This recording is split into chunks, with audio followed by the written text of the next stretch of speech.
volta ao JC, se vocês desejarem. Queridos, como eu sempre digo, é um prazer extraordinário estar de volta aqui no nosso canal, sempre para mais uma lição. Mas, na verdade, a lição de hoje é uma lição que foi gravada, mas não foi possível ser alocada no canal, que é a lição de número 5. Então, para a gente fechar aqui as brechas e tapar os buracos com toda a propriedade, para que não fique lá no canal EBD uma lacuna, faltando uma lição, está aí comigo então a responsabilidade de colocar essa lição lá no lugar, ok? E a lição de número 5, lição de número 4 que estava faltando, já está no canal. E agora a gente vai colocar a lição de número 5 com toda a propriedade. O título da mesma é o avivamento na vida da igreja. Pois é, percebe-se que é um título que realmente vai chamar a nossa atenção. E como já disse aqui desde a primeira lição, avivamento é uma pauta muito interessante, principalmente para a vida da igreja. E foi visto então o avivamento no Antigo Testamento, onde o avivamento no Antigo Testamento era praticamente uma restauração, literalmente, de vida com toda a propriedade. No Novo Testamento, o avivamento também ganha essa pauta, porém ele traz algo a mais. Como assim algo a mais? Ele traz um revestimento, uma capacitação proveniente do Senhor Deus com toda a propriedade, quando fez uma promessa dizendo que o Espírito Santo haveria de ser derramado sobre a igreja nos últimos dias, no livro do profeta Joel. Desde então, o avivamento agora ele é pautado e centrado na pessoa do Espírito Santo para a vida do cristão, para a vida dos servos do Senhor, da igreja, literalmente, como o autor alcunha aqui o título, pois é, o avivamento na vida da igreja.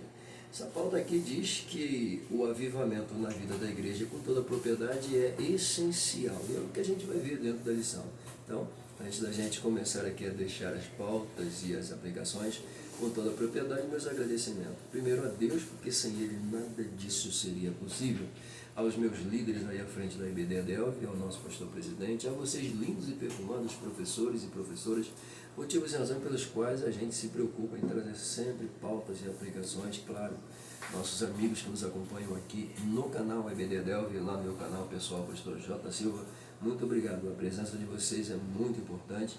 Como eu sempre digo, a presença de vocês me fortalece, mas quem fortalece o canal, claro, é o seu like. Então, se você puder, por favor, pegue esse dedo abençoado, já deixa um like, se não é inscrito, se inscreva, acione o sininho, fique conosco. Vai ser um prazer ter a tua companhia aqui sempre. Seja no canal EBD Adelphi, ou seja no canal pessoal Pastor J. Silva, vai ser um prazer ter a tua companhia. Falou? Então vamos lá, vamos para a lição. Como já disse, o título da mesma vai falar sobre avivamento. E é claro, avivamento na vida da igreja. Vamos lá? O texto áureo de apresentação da lição está pautado e centrado em Atos dos Apóstolos, capítulo 2, versículo de número 4. E com toda a propriedade, esse capítulo 2 aqui, ele já mostra para a gente a importância da descida do Espírito Santo. E por acaso também vai alcunhar aqui a leitura bíblica em classe. Pois é, então vamos lá, vamos ler. Pois é, diz assim: e todos foram cheios do Espírito Santo e começaram a falar em outras línguas, conforme o Espírito Santo lhes concedia que falassem.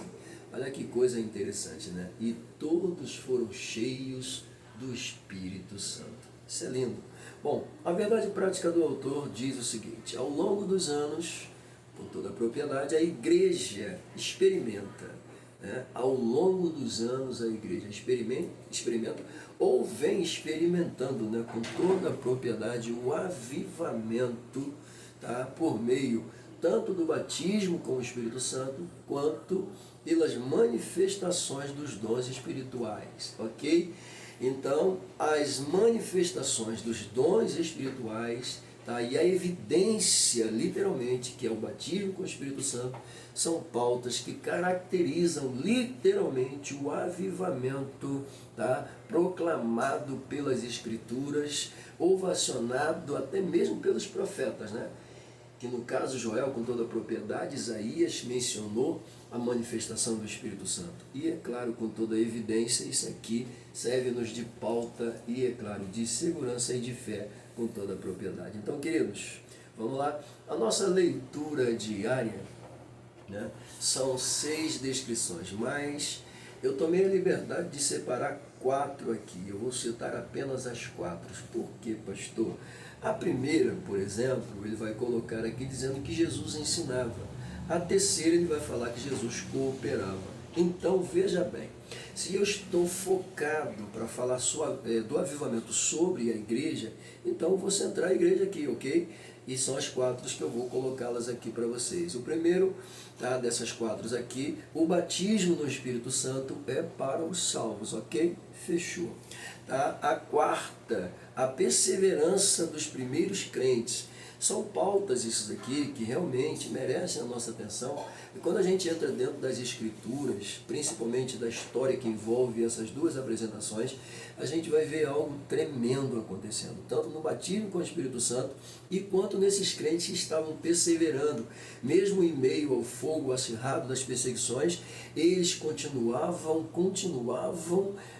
perseverando na chamada e no objetivo. Pois é, vamos lá. A quinta, comunhão e assistência social na igreja primitiva. Comunhão é fundamental. A gente vê isso logo no capítulo 2 do livro de Atos, está escrito aí, versículos 44 e 45, onde com toda a propriedade ele vai falar sobre a comunhão, tá, dos irmãos, tá, tanto no assentar da mesa como no partir do pão. Coisa linda demais isso aqui.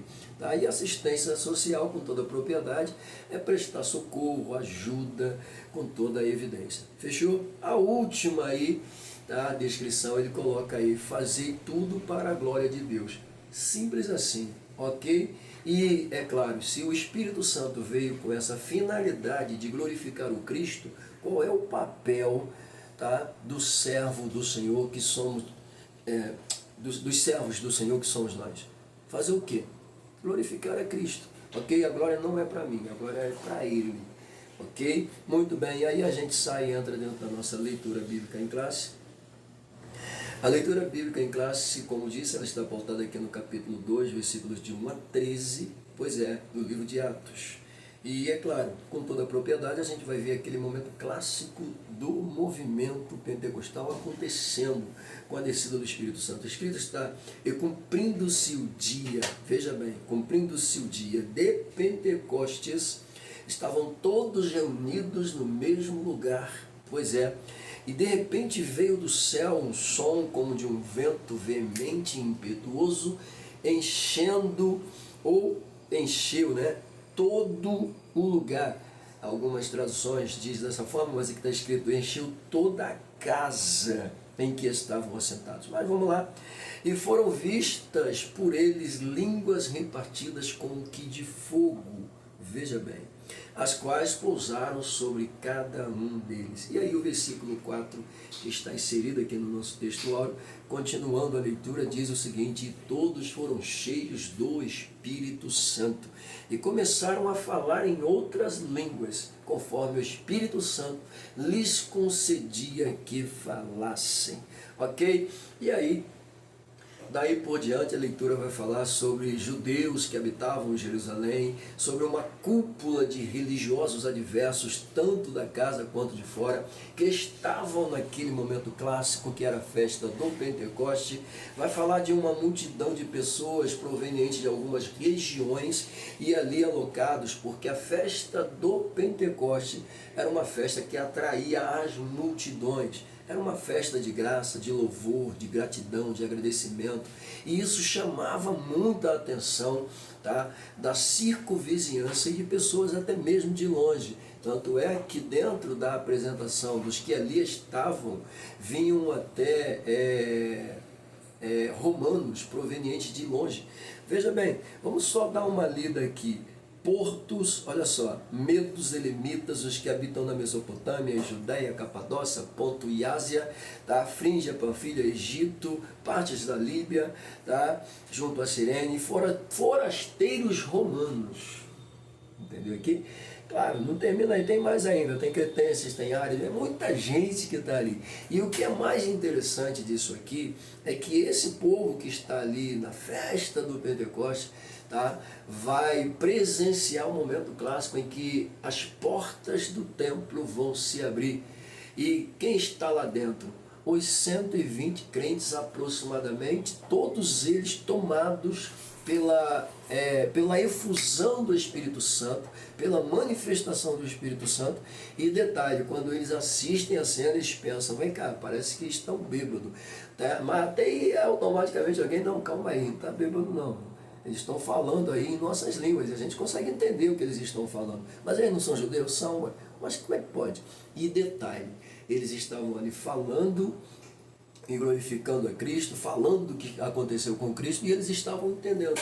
É por isso que a gente precisa entender que as línguas que estavam sendo ditas ali, faladas ali, por aquela efusão espiritual, eram línguas estrangeiras, e essas línguas estrangeiras, com toda a propriedade, até descrita como línguas estranhas, justamente por conta disso. Eram línguas conhecidas que estavam sendo faladas, tá, por todos que estavam lá dentro, e todo mundo estava entendendo. É aqui que a gente destaca um ponto também muito importante, tá? Que ponto é esse? Paulo não foi a Roma fundar a igreja de Roma. Dizem que Pedro foi a Roma fundar a igreja de Roma. Coisa nenhuma, ok? E quem fundou a igreja de Roma foram esses elementos que aparecem aqui, forasteiros romanos. Pois é, esses elementos aqui, tá, no auge do Pentecostes, no momento daquela pregação de Pedro, cheia da graça, cheia do poder, se converteram quase 5.000 almas. Dessas 5.000, 3.000 almas foram batizadas. Então entenda uma coisa, tá? Esse pessoal, eles ouviram a mensagem, levaram a mensagem, tanto é que Paulo, quando escreve para os romanos, ele se preocupa e ele quer estar com eles para orientá-los, justamente porque se tinha uma pessoa que conhecia e sabia o que era a podridão de Roma, era Paulo, melhor do que ninguém. E você vai ver com toda a propriedade, quando ele escreve, né, sua cartinha para os romanos, tá? Ele escreve falando justamente sobre o cunho de pecaminosidade dos romanos. E ele está preocupado com a igreja, ele entende que tem que falar alguma coisa para essa igreja.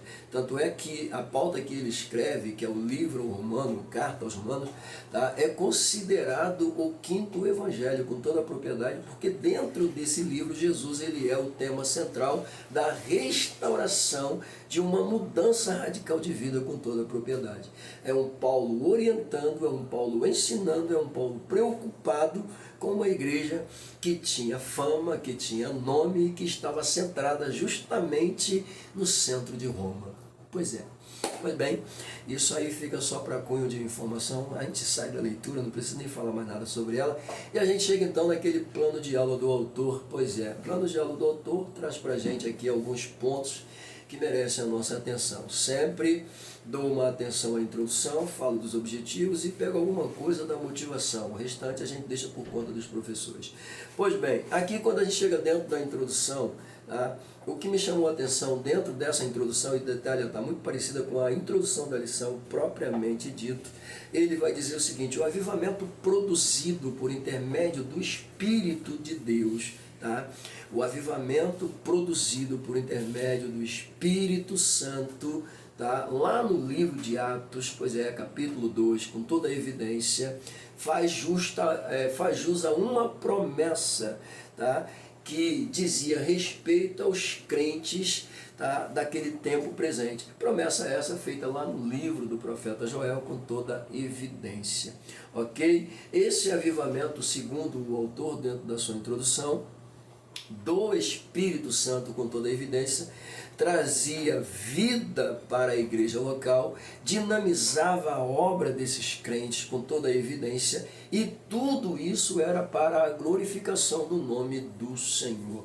Ele continua dizendo ainda que o avivamento gerado no Espírito de Deus, tá, ungia os seus servos para uma grande obra, e ainda autenticava o ministério desses cristãos com toda a evidência. Pois bem, assim não podemos viver, diz ele ainda na sua introdução, assim não podemos viver viver uma atividade ou exercer uma atividade ministerial que não esteja sob o pleno domínio do Espírito Santo. Ele diz viver, né? Não dá para a gente viver, não dá para exercer uma atividade sem o domínio do Espírito Santo. Até porque quem vai estar falando e fazendo as coisas é a carne, e a carne é um problema sério. Pois é. Ok? Então, para a carne não ter domínio, o Espírito Santo é quem domina todas as nossas ações. Falou? Pois bem, ele até diz aqui, do contrário, a carne tomaria a frente com toda a evidência dos valores que são colocados pelo Evangelho. Mas graças ao Senhor Jesus, né, nós entendemos o papel, nós entendemos a capacitação, nós entendemos o que Ele prometeu, entendemos e recebemos com muita graça a ação do Espírito Santo. E se tem uma coisa que a gente quer, tá? Quem entende, né? Uma coisa que a gente quer é que o Espírito Santo realmente domine, assuma, tome a frente de tudo. Ok? Quando vamos pregar, queremos que Ele fale. Quando estamos estudando, queremos que Ele nos revele. É assim que funciona. Ok? Pois bem, os objetivos aí dessa lição, o primeiro deles, expor a realidade do batismo com o Espírito Santo. Isso aqui é muito importante. Expor a realidade do batismo com o Espírito Santo. Em uma lição antiga, inclusive tem várias lições aqui falando sobre esse tema, tá? Sobre avivamento. Eu até, caso vocês tenham dificuldade de achar em outras fontes, é só dar uma olhadinha aqui nas mensagens já gravadas, tem muitas mensagens aqui falando sobre isso. Tá? E, é claro, batismo com o Espírito Santo, né? Houve um tempo que a gente precisou defender isso, porque estavam colocando minhoca na cabeça dos nossos crentes, dizendo que batismo com o Espírito Santo não havia mais necessidade. Tá? Isso é um pensamento sensacionista, dizendo que aquilo foi só para o dia de Atos e não acontece mais. Pois é, entendo esse tipo de gente. E o autor da lição até diz o seguinte, eles vão fazer, como é que fala? Vão fazer coisas extraordinárias, né? Vão virar cambalhotas, malabarismo para tentar provar que não existe e que foi só para aquilo ali. Pois é, deixa tentar, deixa fazer. O fato está aí para todos quanto Deus, o nosso Senhor, o chamar. Não cessa ou não, continua. Pois é. Ok? Vamos lá. Segundo, examinar o dinamismo da igreja apostólica. Dinamismo, né? Isso aqui é muito bom também. Terceiro, demonstrar a importância de um ministério ungido para os dias atuais. Coisa linda, né? Hoje em dias, nos dias atuais, nós estamos enfrentando umas batalhas ferrenhas, né?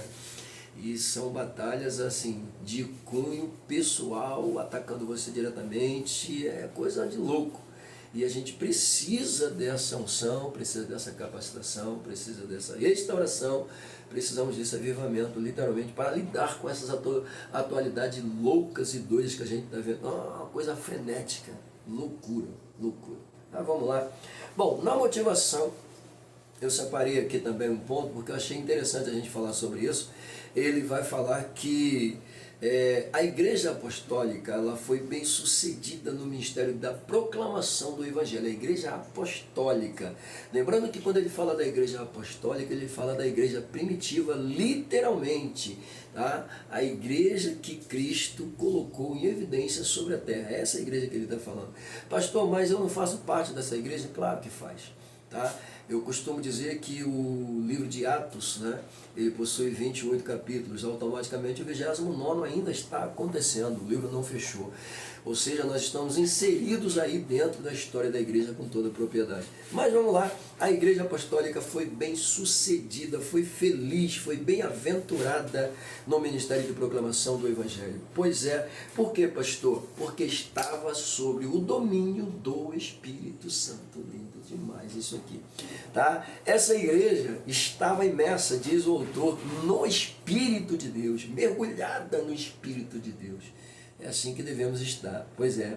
Para a igreja do século XXI, ele diz o seguinte: ser vitorioso é preciso viver sob a direção do Espírito Santo, cultivar os dons espirituais e, em tudo, glorificar a Cristo no Espírito Santo. Pegou, né? Lindo demais isso aqui. Mas vamos lá, a gente sai dessa motivação e entra na introdução da lição propriamente com toda a evidência. Bom, como eu disse para vocês, alguns pontos aqui dessa introdução, tá? A gente já até mencionou. Mas como precisamos pautar aqui o assunto do autor, ele diz o seguinte: nos primórdios da igreja, o povo de Deus era avivado e caminhava sob a direção do Espírito Santo. Pega isso aqui. Nos primórdios, igreja primitiva, quando a igreja nasce, tá?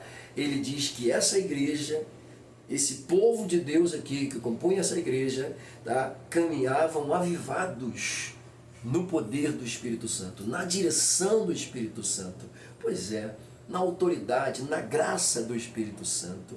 Colocamos uma pauta do lado dizendo o seguinte: seguindo o modelo dessa igreja, seguindo o modelo desta igreja, é assim que ainda em dias atuais, eu e tu, tu e eu, pois é, devemos também caminhar. Pegou? Pois é. Vamos lá. Sim, a pauta do autor. Esta igreja, ou essa pauta falando sobre essa igreja, a igreja primitiva, nos leciona com propriedade. O que, pastor? Quando ele fala sobre o enchimento, nós colocamos aí o papel do enchimento, tá, do Espírito no avivamento primitivo foi fundamental e essencial para caracterizar aquela igreja. Pois bem, e aquele movimento ainda é mostrado em dias atuais com a mesma força, com a mesma capacidade e com a mesma dinâmica. Pois é, como assim, pastor? Veja bem, já que entramos dentro dessa questão de falar de dinamismo, uma vez que o autor coloca aqui na sua pauta, colocamos aí, falando em dinâmica, tá? Veremos nesta lição o aspecto dinâmico dessa igreja. Qual é o papel do Espírito Santo em relação à igreja? Torná-la dinâmica, torná-la uma igreja eficaz, uma igreja que vai encarar a situação e vai fazer a vontade do Senhor prevalecer. Isso é dinamismo. Pois é, querido, tal fato se dá por conta de quem está capacitando a mesma. Quem é que faz a igreja ser dinâmica? Quem capacita ela? Quem está capacitando a igreja? O Espírito Santo. Pega a visão. E aí a gente sai da introdução e entra dentro do primeiro tópico, tá? Batismo, o batismo no Espírito Santo e o público-alvo. Bom, o batismo no Espírito Santo é uma realidade. Agora a gente vai falar do público-alvo.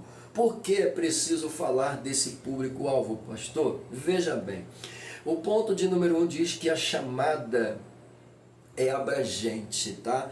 O chamado abrangente de Jesus. Tá? Jesus ele chama a todos, e Jesus veio para todos, a salvação é para todos, mas nem todos querem entender e abraçar o Cristo, mas enfim, independente disso, Jesus veio para todos, ok? Escrito está, para todos quantos ousassem crer nele, ok? E quem cresce nele seria salvo. Pois é, então vamos lá, ponto de número 1, chamado abrangente. Eu coloquei uma observação aqui, tá? E vamos lá, vamos ver o que essa observação nos ajuda dentro dessa pauta do autor.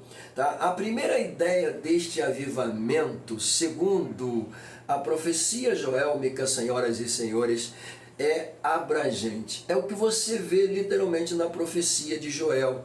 E há de ser que nos últimos dias, o meu espírito, tá, será derramado sobre toda a carne. Não está fazendo distinção de ninguém, tá? Mas veja bem, aí colocamos aí, porém, por conta da ignorância humana em querer amar mais as trevas que a luz, em suas pecaminosidades, Jesus estabeleceu regras. Pois é, o mundo não pode recebê-lo, mas somente os crentes remidos, lavados e comprados pelo seu precioso sacrifício, tá? Nos 4 cantos da terra gozariam dessa promessa, tá? Teriam o direito de usufruir dessa promessa. Pegou? Que promessa? O Espírito Santo, querido. Pois é. Então, isso aqui é muito importante a gente observar. Eu até disse aqui que Jesus ele veio para todos, mas nem todos o querem. Da mesma forma como foi profetizado que o Espírito seria derramado, tá, nos últimos dias em toda a carne, tá? Todos quantos ousassem acreditar no Senhor receberiam essa dádiva. É o que Jesus deixa para a gente. Pegou? Pois bem, a primeira condição para receber o batismo no Espírito Santo, tá? Nós colocamos aí bem separadamente para você entender. A primeira condição para receber o batismo com o Espírito Santo, número 1, ter passado pela experiência da salvação. Ter passado pela experiência da salvação significa ter recebido do Senhor literalmente a salvação. 2, mostrar-se literalmente arrependido. Olha que coisa. Porque às vezes o elemento pode até dizer assim, né? Aceita Jesus e tal, mas continua com as suas dificuldades ainda em deixar algumas coisinhas. Então significa que ele não está totalmente arrependido, ele ainda está preso em alguma coisa. E é preciso ele se desvencilhar daquilo que o prende para que ele possa receber a graça pura do Espírito Santo. E é importante você entender que no papel da salvação o Espírito Santo entra para convencer da justiça, do pecado e do juízo, tá? Então é importante a gente observar isso aqui. Então ele coloca mostrar-se literalmente arrependido. Coisa linda demais, pelo amor de Deus. Terceiro ponto que eu coloquei aí, tá? Crer no Evangelho de Cristo. Não adianta. Eu tenho que crer no Evangelho, eu tenho que crer na palavra, eu tenho que acreditar no poder da palavra para receber essa promessa. Até porque essa promessa está inserida na palavra, ela faz parte da palavra, pelo amor de Deus. Se eu não creio na palavra, eu vou receber o quê? Não vou receber nada, ok? Por quê? Colocamos um porquê aí, simples. Né? Seguindo aí na pauta do autor, sem arrependimento e fé não há salvação. Sem arrependimento e fé não há salvação, então sem arrependimento e fé não há batismo com o Espírito Santo, não há manifestação na sua vida. Tem que estar arrependido e tem que ter fé, querido. Pois é. Bom, a segunda condição nós colocamos aí. A segunda condição é obedecer a Deus. Veja bem, sim. Pois o autor coloca na sua pauta falando sobre o arrependimento, nós colocamos, pois nosso arrependimento e fé, tá? Nosso arrependimento e fé devem apresentar frutos dignos, segundo o autor. Estou pegando a pauta dele e fazendo uma junção, já deu para entender, né? Devemos apresentar frutos dignos, ou seja, gerar frutos dignos e apresentá-los a Deus com toda a propriedade. Isso é lindo demais, pelo amor de Deus. Tá? Aí colocamos uma pauta dizendo o seguinte: e fruto são provenientes de quem seguem a regra, obedecem o tempo e a espera em Deus a época de sua colheita. Que isso, pastor? Todo mundo sabe que existe o tempo de frutificar em relação à fauna, à flora, com toda a propriedade. Ok? Então entenda, a fauna não, a flora. Pois é, todo mundo sabe que é o tempo de frutificar. Todo mundo sabe. Ok? Então isso aqui é importante a gente observar. Agora uma coisa que eu aprendo é que para o cristão, tá, que dá frutos, para ele não existe uma estação apropriada para isso, né? Ele tem que dar fruto em todas as estações. É primavera? Dá fruto, querido. Tá? É inverno? Dá fruto, querido. Mas está frio, está difícil. Mas para você não existe uma estação para dar fruto. É verão? Dá fruto, mas está calor, está quente. Dá fruto, querido. Tá? É outono? Dá fruto. O crente tem que dar fruto em todas as estações. Pegou a visão? Ok. Vamos lá. Terceira condição é santificar-se. Eu estou extraindo tudo isso aqui de dentro da pauta do autor, tá bom? A terceira condição é santificar-se. Essa parte aqui é muito interessante. Nós fizemos aí também aquela separação para ficar mais fácil no nosso entendimento aí. Bom, sem santificação ninguém verá a Deus. Isso é fato. Tá? Está escrito lá em Hebreus 12:14. Seguir a paz e a santificação, porque sem ela não vai ver a Deus. Ok? Muito bem. 2. Pois o chamado, tá, ainda é para todos. Ok? Independente do mundo não receber a promessa, porque Jesus disse que o mundo não recebe, mas a promessa é para todos. Ok? E entra dentro daquela afirmação do autor que escreve o livro de Atos: para todos quanto Deus, o nosso Senhor, o chamar. Pegou? Pois é. Continuando, esse chamado de Jesus é para todas as pessoas que aceitar a sua mensagem abraçando o seu sacrifício. Pois é. Qual é a pauta aqui principal para mim? Abraçar a mensagem e aceitar o sacrifício. A mensagem da cruz, o sacrifício da cruz. Se eu aceitar, me arrepender com toda a propriedade, confessar os meus pecados, a minha culpa, e assumir que Jesus é meu Senhor e Salvador por meio desse processo, aí sim, aí é só vitória. Pois é, vamos lá. O fato de dar ênfase ao batismo, tá? O fato de dar ênfase ao batismo era assim por conta das profecias. Mais uma vez aqui a gente está falando sobre a questão de Jesus, né?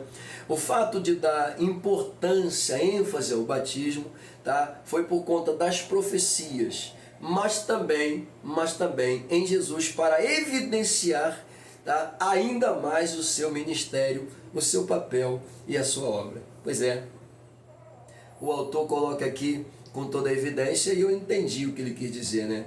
Jesus mesmo antecedeu em si próprio a experiência do batismo no Espírito Santo. Você lembra que quando João Batista estava lá batizando no Rio Jordão, trazendo aquele sermão maravilhoso, né? Pois é, para os pecadores que ali estavam, e de repente ele se depara com um que é diferente de todos eles. E aí ele olha e declara com toda a propriedade, né? Eis o Cordeiro de Deus que tira o pecado do mundo. Pois é, Jesus vai até ele e Jesus aceita o batismo de João para que se cumprisse as Escrituras. Jesus é o modelo, Jesus é o exemplo. Pois é, isso é extraordinário. Amém, queridos? Aí a gente fecha aí o pacote desse primeiro ponto e a gente entra então dentro do segundo ponto. A promessa é para todos os salvos. Agora o negócio ficou mais estreito, né? Bom, a promessa lá de Joel, volta a falar sobre ela, 2:28, é para todos, pois é, indistintamente. Mas quando a gente entra dentro do Novo Testamento, é para todos quanto Deus, o Senhor, o chamar. Pois é, Jesus ele está afirmando que ele veio para todos, assim como ele veio para todos, a promessa da efusão é para todos. Mas todos quem, pastor? Todos que ousassem crer e acreditar e receber o Senhor como Salvador de suas vidas. Pronto, fechou. É isso. Mas aí ele coloca aqui, bom, olhando para dentro dessa pauta, nós colocamos alguns pontos de observações para ficar melhor. Os primeiros a receberem essa manifestação sobrenatural do Espírito Santo foram os discípulos. Pois é, foram os discípulos, tá? Que salvos se reuniam no cenáculo para perseverar em oração. Atos capítulo 1, versículos 12 e 14.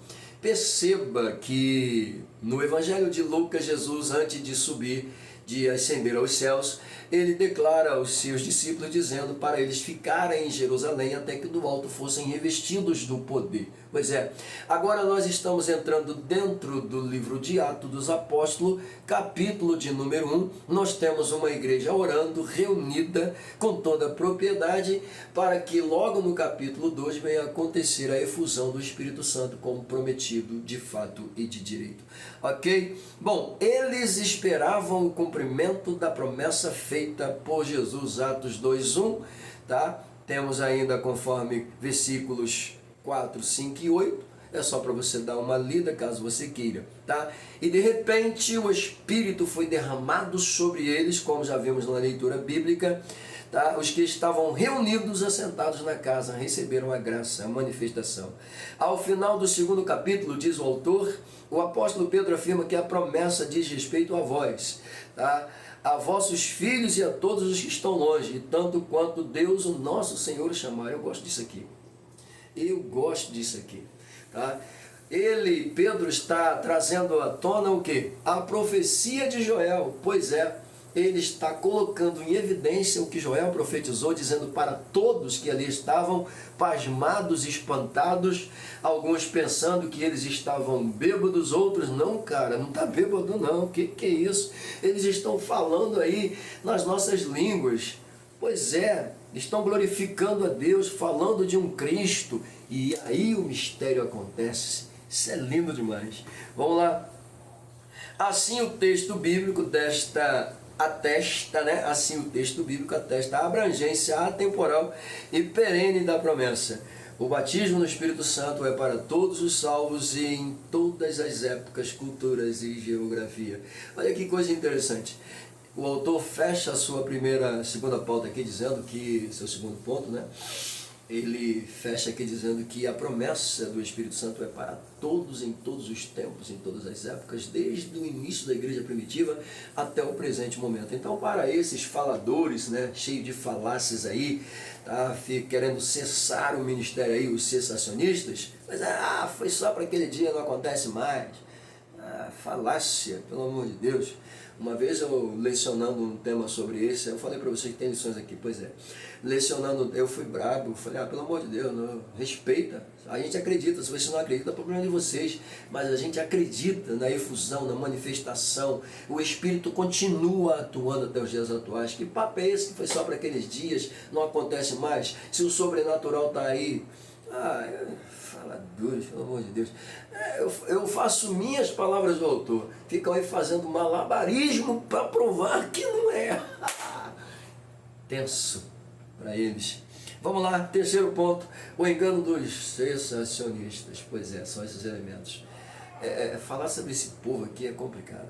Eu não gosto de falar sobre eles, não, porque eles são chatos. Não tem nem argumento, mas quer ter. E se a pessoa não tiver noção de Bíblia, vai na onda deles. Pois é. Bom, é uma corrente teológica, diz o autor, reformada, tá? E de algumas igrejas históricas, enfim, e afirmam que os dons espirituais cessaram na vida da igreja. Cessaram na vida da igreja. Segundo essa corrente, diz o autor, o batismo no Espírito Santo e os dons espirituais foram apenas nos dias apostólicos, não para os dias de hoje. Aí, como diz o autor, já falei sobre isso, ele coloca aqui, há uma ginástica de interpretação bíblica para justificar essas invencionices históricas. Parabéns. Parabéns para o autor. Falou bonito demais na conta. Pois é. Fazer malabarismo para inventar, sabe? Isso é típico, né, de quem se diz cristão, está no nosso meio, mas não consegue acreditar na veracidade das Escrituras. Você acredita que tem ditos crentes que acham que o livro de Gênesis é lenda e que o livro de João não existe? Pois é. Você acha, por incrível que pareça, que existem ditos crentes que nem no inferno acreditam? Pois é, existe isso, gente. Sabe aqueles ditos crentes que dizem assim, Deus só quer o coração, não quer mais nada, só o coração. O que Deus vai fazer com o coração, cara? Se a Bíblia diz que esse corpo aqui vai ser transformado, se a intenção de Deus é transformar isso que é corruptível em incorruptibilidade, isso que é mortal, ser revestido de imortalidade, para que Deus só quer o coração? Deus não é açougueiro para ficar só com o coração lá? Pelo amor de Deus. Se Deus quisesse o coração, então o restante eu posso fazer tudo à vontade. Porque Deus só quer o coração, né? Então o papel de Jesus não está servindo de nada. Faladores. Vai ler Bíblia, pelo amor de Deus. Bom, há outros, diz o autor, que seguindo, seus teólogos afirmam que o batismo no Espírito Santo é a própria conversão. Misericórdia, gente. Isso é tenso demais. Não, o batismo com o Espírito Santo é a conversão. Pronto, querido. Foi batizado, se converteu. Deve ser engraçado isso aí, né? Pelo amor de Deus. Bom, já estudamos em trimestres anteriores, diz o autor, tá, que o Novo Testamento é principalmente o livro de Atos. O Novo Testamento e principalmente o livro de Atos. Tá? Mostra com detalhes que o batismo no Espírito Santo é uma experiência distinta da salvação. Isso aqui é importante demais. É para esses faladores que dizem que o batismo no Espírito Santo é o ato da conversão. Pronto. Para esses elementos aqui, tá, com toda a evidência, lendo tanto os evangelhos, diz o autor, quanto o livro de Atos, percebe-se que são distintos. Tá? Salvação é uma operosidade feita e realizada pelo Cristo. Batismo com o Espírito Santo é uma ação sobrenatural, proveniente, promovida pelo próprio Espírito de Deus. Tá? São distintos. E qual a finalidade da efusão dos dois? Veja bem, fortalecer o crente, capacitar o crente, deixar o cristão pronto para exercer o ministério pelo qual foi chamado a exercer e fazer a obra do Senhor com graça. Tá? Dá uma lidazinha de novo lá na verdade prática. Pois é isso, querido. Bom, continuando aqui. Dons espirituais transbordam os limites da igreja apostólica. Ele fala aqui que foi visto, né, dentro da igreja primitiva, daqueles que receberam o batismo com o Espírito Santo, tá, já eram salvos. Os que estavam lá dentro, esperando a promessa, já eram crentes, já tinham aceitado Cristo, estavam lá aguardando a promessa da efusão, mas já eram crentes, não tinham que se converter após o batismo não, porque já eram crentes, querido, pelo amor de Deus. Tá? Já eram salvos, e os dons espirituais transbordaram os limites da igreja apostólica. Portanto, como pentecostais, afirmamos o batismo no Espírito Santo como evidência física de falar em línguas estranhas, bem como a atualidade dos dons espirituais na vida da igreja. Essa realidade espiritual perpassa todas as épocas, culturas, geografias, tá? Em que haja um salvo em Cristo. Veja bem, isso aqui é um ponto muito bom, porque eu já até mencionei aqui, todos que estavam lá dentro já eram salvos, tá? Mas ele traz a evidência também dos dons espirituais, colocando os dons dentro de uma situação muito importante para a igreja. Vai fazer a igreja literalmente se tornar avultada e vista por causa das manifestações sobrenaturais. Eu já dei uma lição aqui sobre isso, gente, e eu achei interessante uma pauta que o autor que redigiu a lição, tá, que nós colocamos aqui no canal, ele diz que os dons eles são como aqueles andaimes que estão do lado de fora. Pois eles vão fazendo com que o edifício cresça. E à medida que ele vai crescendo, vai se colocando mais andame, à medida que se termina a obra. Os dons estão pelo lado de fora, são os andaimes, preparando a estrutura. E por dentro, tá, gera-se os frutos. Os frutos vêm por dentro daquela estrutura. Isso é lindo demais, né? Pois é. Bom, queridos, deixa eu sair daí. Tópico de número 1, a gente entra dentro do tópico de número 2. O dinamismo da igreja apostólica. Perceba que nós já falamos muito sobre essa palavra dinamismo, né? Pois é. E é claro, quem é que deixa a igreja dinamizada? O Espírito Santo. E aí, chegando aqui, ele coloca no seu primeiro ponto, tá, de abordagem, a igreja nasce avivada. Isso é um fato. Dentro da sua pauta ele vai dizer que, do ponto de vista histórico, tá, a igreja passou a existir no dia do Pentecoste. E isso aconteceu com a atuação do Espírito Santo. De fato, ali foi a inauguração da igreja com toda a evidência. Por que a inauguração, pastor? Porque a pedra fundamental Cristo já havia lançado. Obviamente, Cristo já tinha sua igreja em evidência, mas é ali que a igreja vai se tornar conhecida literalmente, com toda a propriedade. E é claro, essa igreja ela nasceu, tá? Ela foi no dia da sua inauguração, no dia que ela nasce, inauguração e tudo junto, ela nasceu avivada, diz o autor, ok? Ele colocou a expressiva aqui, foi ali que ela nasceu. Sim, mas como eu disse para vocês, Cristo já havia lançado a pedra fundamental e a igreja nasce naquele dia, ela também foi inaugurada naquele dia. Tá? Utilizando a prévia do autor, que usa o termo nasceu, então a gente continua dizendo aqui que a igreja nasceu naquele dia, como ele diz, avivada. Pois é, assim como o tabernáculo foi consagrado, aí ele traz à memória, né, esse fato aqui que acontece lá em Êxodo 40, versículos 34 e 35. Quando é aquele momento clássico, depois que o tabernáculo é colocado, né, é montado, a glória de Deus desce sobre o mesmo, de maneiras que Moisés não conseguia entrar lá dentro. Pois é. Então, da mesma forma como o tabernáculo foi inaugurado por Deus, a igreja também foi inaugurada pelo Senhor no dia de Pentecostes, com a descida do Espírito Santo.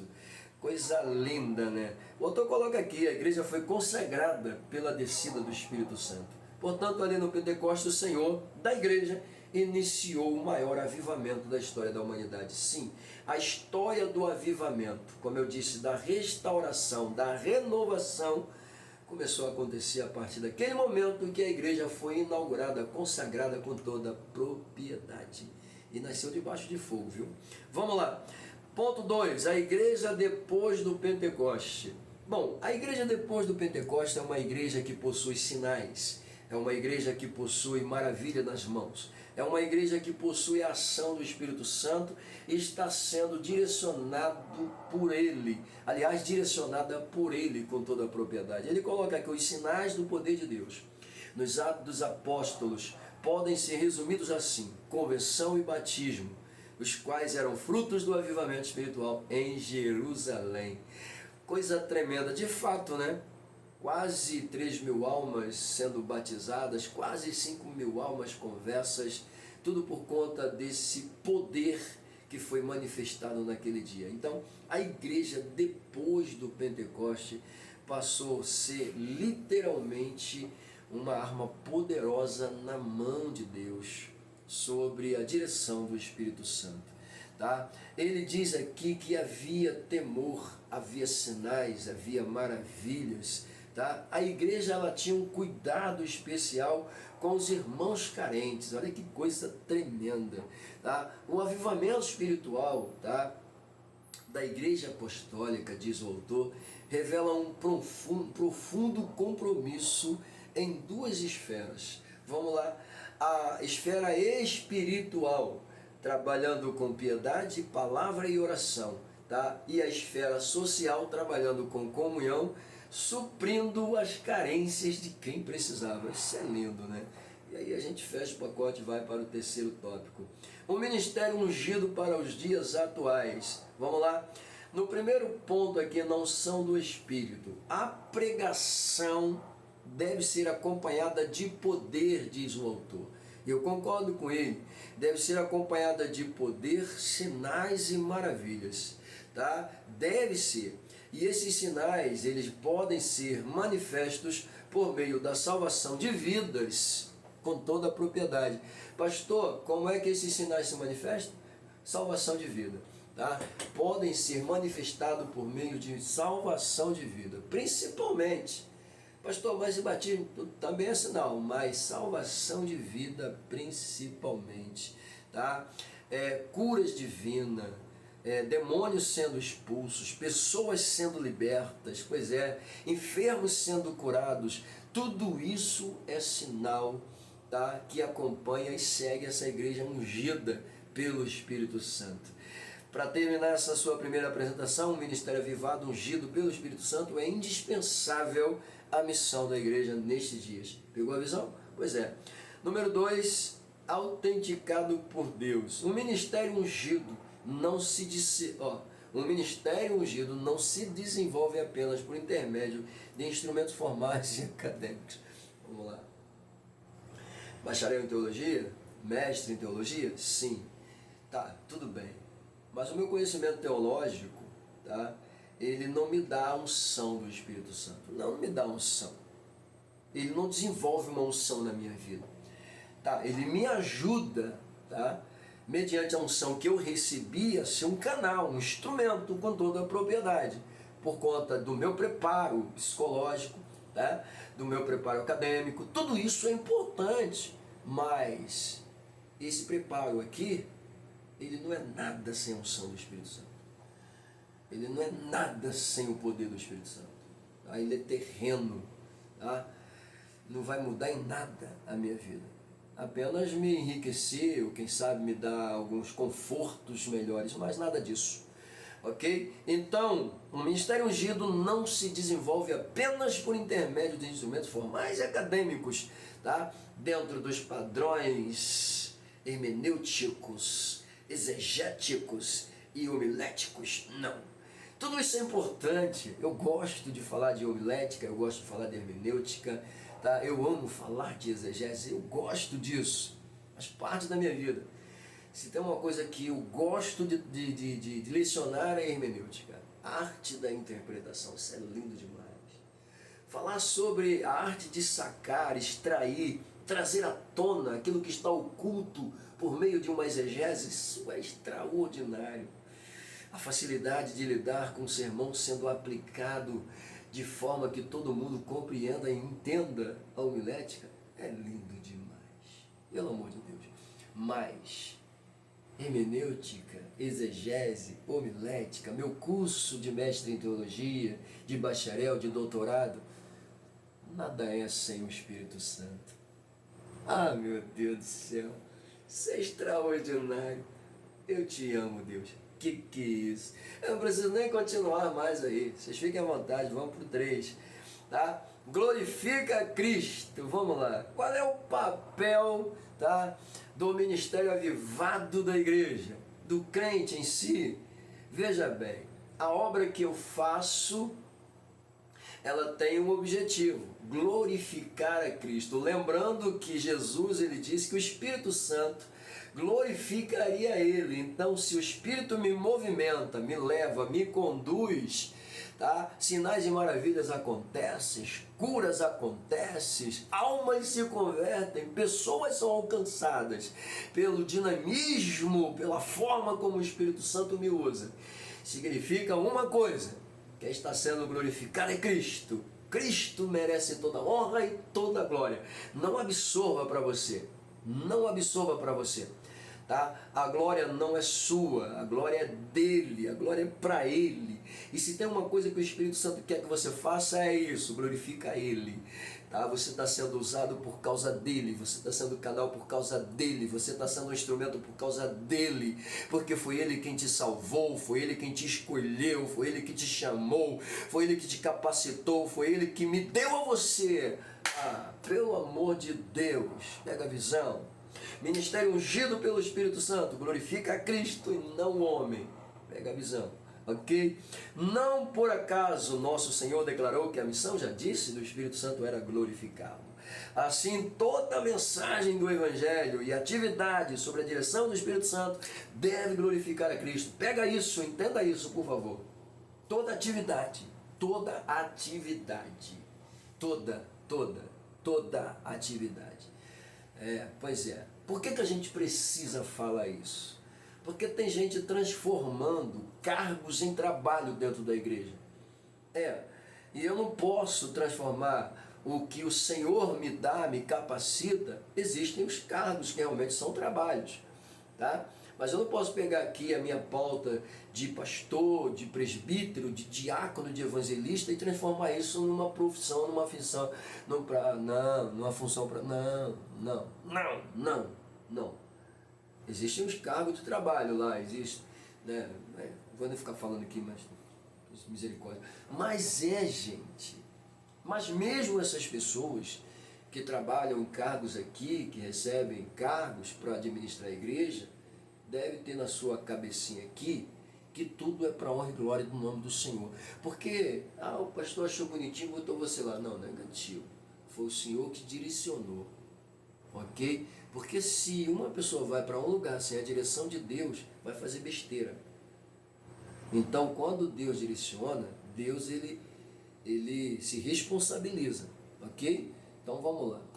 Toda a mensagem deve ser para glorificar a Cristo. Bom, aos Coríntios, o apóstolo Paulo ensina que quer comais, quer bebais, ou façais outra coisa, ou qualquer outra coisa, você deve fazer tudo para a glória de Deus. Coisa linda, tá vendo aqui? Tudo para a glória de Deus. Qualquer outra coisa, tudo que você vai fazer em relação à obra, dentro da igreja, no Evangelho, tudo que você vai fazer, qualquer outra coisa, seja para a glória de Deus. Lavar o chão da igreja, para a glória de Deus. Porteiro da igreja, para a glória de Deus. Passar um pano na igreja, lavar a igreja, para a glória de Deus. Pintar a igreja, para a obra de Deus. Fazer obra na igreja, para a glória de Deus. Para a glória de Deus. Para a glória de Deus. Só o sangue de Jesus. Vamos lá. Misericórdia, Senhor. Quer bebais ou fazer qualquer outra coisa, tudo para a glória de Deus. Tá? Bom, ele coloca Deus em Cristo é que deve ser glorificado a partir dessa instrumentalidade na obra do Senhor. Pega a visão, deixa Deus te usar. Ok? Bom, e finalmente a gente chega então na conclusão da lição. A Igreja Apostólica nasceu sobre o avivamento do Pentecostes. Já vimos isso, está aí na lição. Ela nasceu sobre o avivamento. Eu disse que ela foi inaugurada nesse dia, de fato, foi consagrada nesse dia, de fato, também, tá? Debaixo do glorioso batismo com o Espírito Santo. Na verdade, debaixo da manifestação do Espírito Santo, né? Pois é. Lembrando que, quando a gente fala aqui, só para a gente já terminar essa pauta, quando ele fala sobre a evidência do batismo com o Espírito Santo, ainda há muitas controvérsias e muita gente que não concorda. Há quem diz que qualquer manifestação de qualquer dom na vida do crente já se caracteriza como batismo com o Espírito Santo. Bom, não é assim que funciona, né? Ou seja, ele deixou um sinal para realmente caracterizar. E qual foi o sinal? O sinal é o falar em línguas. Eu sei que há muita gente que não concorda com isso, mas independente disso ou não, a doutrina da Assembleia de Deus acredita dessa forma. Se você não acredita, então você está indo contra a doutrina da Assembleia de Deus. Tá? Não existe dentro da Bíblia uma outra pauta, um outro dom que te dê essa afirmação como o dom de línguas, ou melhor, como o batismo, o falar em línguas dá. Não tem. Tá? Não tem. Até porque isso seria, né, seria até legal, né? Imagina, o cara foi usado ali. Não, mas não é assim que funciona. Pegou? Tá? Que Deus te abençoe, querido. Eu espero que essa lição, dentro do que foi falado aí, possa servir de ajuda e edificação espiritual para a sua vida também, tá? Pastor José Francisco te agradece por ter ficado conosco aqui até o final. Deus abençoe e até a próxima.